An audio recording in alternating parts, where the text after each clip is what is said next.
네, 오늘은 문화심리학에 대해서 이야기를 좀 하도록 하겠습니다. 문화심리학은 원래 이제 사회심리학이라는 분야에서 한 갈래로 나온 건데, 인간의 판단, 결정, 행동 이런 것에 문화가 또 어떤 뭐 집단의 특성이라고도 볼 수 있겠죠. 공동체의 특성, 이런 문화가 어떤 식으로 영향을 미치는지를 탐구하는 심리학의 한 분야예요. 뭐 동서양의 문화 차이 같은 걸 이제 특별히 많이 연구를 했었죠. 뭐 요즘에는 같은 동양 문화라고 하더라도 한국과 중국과 일본이 어떻게 다른가, 뭐 이제 이런 것도 연구를 하기 시작했습니다. 또 서양 문화라고 하더라도 미국과 영국, 또 영국과 독일, 프랑스와 독일, 뭐 이탈리아와 스페인, 이런 똑같은 서양이라도 어떻게 다른가, 이런 것도 이제 연구를 좀 하고 있어요. 일단 동서양의 문화 차이에 따른 심리적 차이에 대한 연구가 그래도 제일 많이 이루어졌는데, 뭐 우리는 동양 문화권에 살고 있죠. 한국 사람이니까. 그럼 이런 한국 사람들이 가지고 있는 심리적 특성이 왜 미국 사람들이나 유럽 사람들하고는 다를까? 그 근본을, 그 뿌리를 막 거슬러 올라가면은 농사 짓는 게 나와요. 서양에서는 밀농사를 지거든요. 동양에서는 이제 쌀농사를 짓죠. 근데 이 밀이라는 곡식의 특성이 그냥 뿌려만 놓으면은 잘 자라. 뭐 개인 농사가 가능해요. 혼자서도 충분히 할 수 있어. 씨 뿌려놓고 다른 것도 할 수 있고. 그래서 서양 사람들은 씨 뿌려놓고 뭐 장사도 하고 무역도 하고 그랬던 거잖아요. 그래서 개인의 노력을 얼마든지 부자가 될 수 있죠. 그리고 이렇게 그냥 개인 농사가 가능하고 개인의 노력으로 다 가능한 세상이다 보니까는 내가 중요해요. 그래서 이제 개인주의, 또 상호 독립주의적인 사고방식이 발전을 합니다. 근데 이 쌀이라는 녀석은 좀 달라. 쌀은 혼자서 농사를 못 져요. 모내기라는 것부터 해서 모내기 하기 전에 이미 막 그 모판에 모를 좀 키워놔야 되죠. 뭐 그런 거부터 해야 되고, 옮겨 심어야 되고, 지속적으로 물을 대야 되고, 지속적으로 잡초 뽑아야 되고, 지속적으로 해충을 퇴치해야 되고, 뭐 마을이 다 협력해야 돼. 가족이 다 협력해야 돼. 그렇게 안 하면은 뭐 굶어 죽는 거야, 쉽게 말하면. 그리고 뭐 뿌려만 놓고 익으면은 거둘 수 있는 밀하고는 다른 거죠. 그러니까 농사 외에 다른 걸 신경 쓸 수가 없어. 그냥 밀농사처럼 씨 뿌려놓으면 알아서 자라니까 그 사이에 뭐 장사도 하고 무역도 하고, 대항해 시대라고 그러죠. 그래서 배 타고 나가서 뭐 할 수도 있고 뭐 그런 게 아니야. 계속 뭐 매일매일 확인해 줘야 돼. 돌아가면서 가족들이. 그러다 보니까 이제 농사가 모든 그 경제 활동의 최우선이 되는 거죠. 국가에서도 그래서 농사를 최우선으로 본 거예요. 농사 외에 다른 장사를 한다? 그걸 천시한 거잖아요. 조선시대에도 장사하는 사람들을 천하다고 본 거잖아요. 농사가 최고니까. 그래서 개인의 힘만으로는 생존 자체가 어렵고 부자 되기는 더더욱 어려워요. 그래서 우리가 중요한 거죠. 우리. 그래서 이제 서양과는 다르게 집단주의, 공동체주의, 상호 의존주의 같은 게 발전을 합니다. 그리고 이제 이런 게 자연에 대한 개념, 또 학문의 발전에도 이런 개인주의와 집단주의가 영향을 미치는 거죠. 동양인들은 농사를 짓다 보니까 태풍 한 번 오면은 뭐 농사 지은 거 다 날아가고 없어지잖아. 그러니까 자연은 예측 불가능하고 통제 불가능하다, 이렇게 보는 거예요. 또 뭔가 변증법적 사고가 발전하는 거죠. 정반합. 뭔가 찬성이 있고 반대가 있고, 근데 합쳐져서 뭐 새로운 걸로 나가고, 잘 되다가도 잘 안 될 수도 있고, 그래서 늘 세옹지마 뭐 이런 거, 전화위복 이런 거 있는 거죠. 서양인들에게 자연은 예측 가능하고 늘 통제 가능한 수단이죠. 정복할 수 있어. 그러다 보니까 이제 과학이 발전하는 거지. 과학이라는 게 뭔가 예측하고 설명하는 거예요. 기술이 발전하고. 이런 건 동양인과 서양인의 자기소개서에서도 많이 나타납니다. 동양인은 자기 출신 배경 이런 거 되게 강조하려고 그러죠. 어디 소속인지.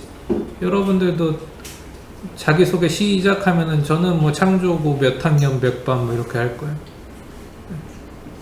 근데 서양 사람들은 꼭 그렇지 않거든. 아, 저는 뭘 좋아하는 누구입니다 뭐 이렇게 하거든. 또는 저는 어떤 능력을 가진 누구입니다 뭐 이런 식으로 소개하거든. 이게 좀 다르죠. 밑에 소그림이 있어요. 소그림. 여러분들은 이 밑에 소그림을 위에 A 닭이죠. 닭. B는 풀이에요. 풀. 근데 이제 밑에 소그림을 A 닭이 하고 짝지을 거예요? 아니면 B 풀하고 짝지을 거예요? 동양 사람들에게 물어보면은 아유, 소는 당연히 풀 먹어야지, 염을 먹어야지. 그래서 B라고 하거든. 근데 서양 사람들은 이해를 못하죠. 왜 이게 B야? 같은 동물끼리 짝지어야지. A지. 이렇게 하는 거예요. 여러분들 중에서 나중에 미국 유학 가는 사람들 있으면 그 사람들의 사고방식에서는 관계적으로 사고하지 않아요. 관계적인 사고가 집단주의 문화에서 나오는 거죠. 근데 서양 사람들은 개인주의적으로 사고하기 때문에 규칙과 범주, 아까 과학이 발전하는 거예요. 자연은 예측 가능한 어떤 범주와 규칙을 따라야 돼요. 그러니까 동물은 동물끼리 짝짓는 거예요. A랑 짝짓. 규칙적으로 범주적으로 사고하는 건 그래서 서양인들이 됩니다.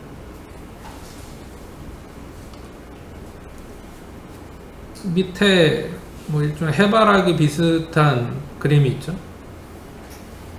제일 밑에 있는 이 해바라기 비슷한 그림이 위에 있는 그룹 A에 속하냐 아니면 그룹 1이죠. 1 왼쪽에 있는 거 그룹 1에 속하냐 아니면 오른쪽에 있는 그룹 2에 속하냐 이렇게 질문하면은 동양인들은 여러분들은 나 한국인이니까 지금 이거 당연히 뭐 그룹 1 아니야? 비슷하게 생겼잖아. 그룹 1이잖아. 이렇게 합니다. 근데 서양인들은 또 이해를 못하죠. 서양인들은 그룹 2라고 하거든. 여러분들은 지금 전반적인 모습, 이렇게 해바라기가 넓게 입이 펼쳐져 있는 그 모습을 근거로 A라고 했을 거예요. 근데 지금 그룹 1에 제일 마지막에 있는 그 해바라기는 삐쭉삐쭉하잖아. 그럼에도 불구하고 나머지 3개가 비슷하니까 관계적으로 사고해서 1이라고 한 거죠. 근데 서양 사람들은 그렇게 안 해요. 그룹 2라고 그래요. 왜? 이 사람들은 이 제일 밑에 있는 해바라기 그림의 줄기가 직선으로 곱게 쫙 뻗어 있잖아요, 지금. 그게 규칙이거든. 여러분들은 이게 규칙이라는 것조차 지금 생각을 못 했겠지. 그러니까 동양인들이 수학이 힘든 거야. 관계적으로 자꾸 사고하니까. 이게 딱 서 있잖아요, 줄기가. 근데 그룹 2는 예외 없지. 예외가 없이 다 줄기가 하나로 쫙 뻗어 있죠. 그러니까 그룹 2인 거예요. 그러니까 서양 사람들은 그룹 1이라고 이거를 얘기하는 동양 사람들은 또 이해를 못 하겠지. 동양 사람들은 서양 사람들, 너넨 너무 그냥 올고다. 그냥 맨날 규칙적으로만 생각하고 이렇게 하겠죠. 또. 관계를 안 본다고.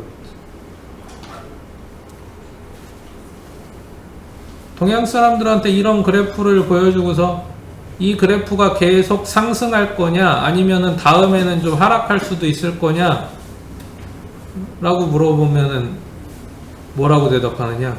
또 여러분들은 동양 사람이니까 뭐라고 대답하느냐. 아, 이제 좀 떨어질 때 됐지 라고 합니다. 아, 이제 떨어질 때 됐지. 망할 때 됐지. 그러니까 다음에 하락할 것이라고 예측해요, 동양인. 서양 사람들은 그렇게 안 하거든. 아니, 지금 상승하는 추세였지 않느냐. 그럼 계속 상승하는 거지. 규칙 기반으로 사고하는 거. 굉장한 차이가 있는 거죠.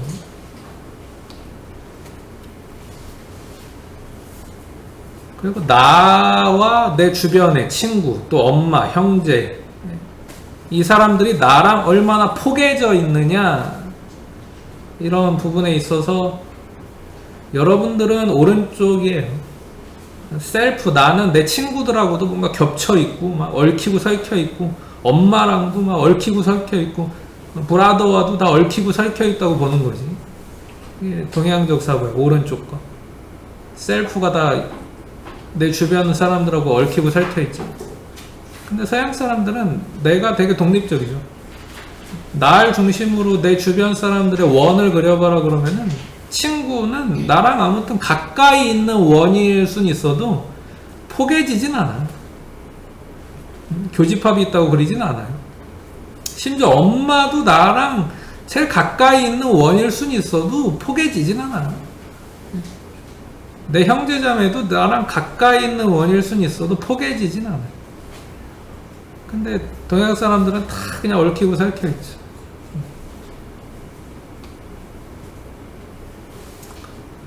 이거는 이제 오해하지 마세요. 이거 그냥 말 그대로 실험입니다. 가상적 상황이야. 불이 났을 때 구할 사람을 선택해보라는 그런 실험이 있었거든. 집에 불이 났어. 여러분이 나중에 결혼을 했어. 근데 나는 지금 밖에 있는 상태였는데 보니까 이제 불이 나 있는 거지. 근데 집에 어머니와 아내가 있는데 빠져나오지 못하고 있어. 근데 지금 나는 둘 중에 한 명만 구할 수 있는 상황이야.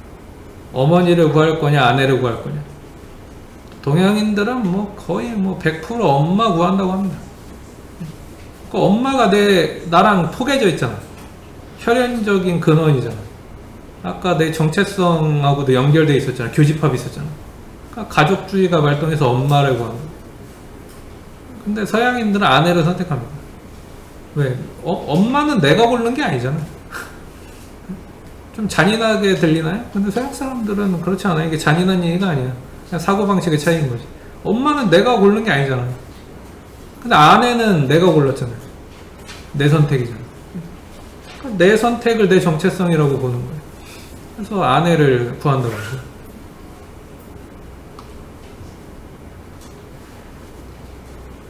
여러분들 나중에 직장 생활하면서 휴일에 내 직장 상사가 야 너 좀 나와야 되겠다 그러면은 어떻게 할 거예요? 미국 사람들은 이렇게 반응하죠. 나한테 이익이 되면 가고 이익이 안 되면 안 가. 이게 개인주의야. 근데 한국 사람들은 어떻게 하느냐? 그 상사가 나랑 친한 놈이면 가고 안 친하면 안 가. 이렇게 반응. 이게 관계주의죠. 근데 똑같은 집단주의라도 일본은 좀 달라요. 일본은 나랑 친하냐 안 친하냐에 관계없이 그냥 갑니다. 집단이 더 중요하다고 보는 거예요. 그러니까 똑같은 집단주의더라도 일본의 집단주의가 좀 더 극단적이에요. 그러니까 집단주의라고 하더라도 다 같은 집단주의가 아니라는 거죠.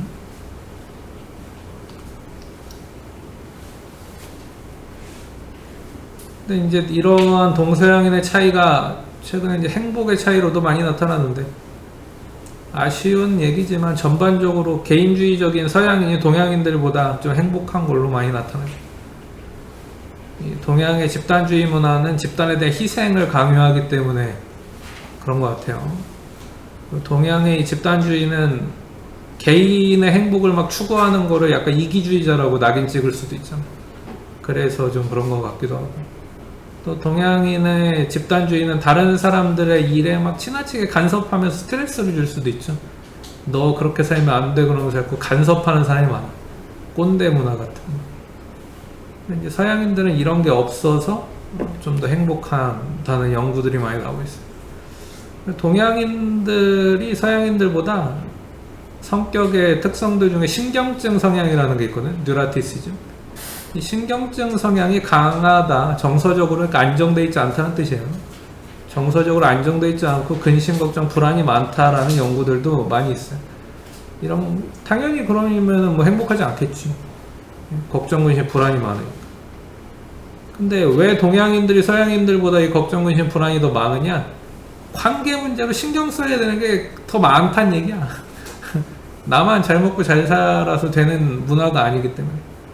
그러니까 막 계속 부모 문제로 불안하고 자식 문제로 불안하고 직장 동료 문제로 불안한 거죠.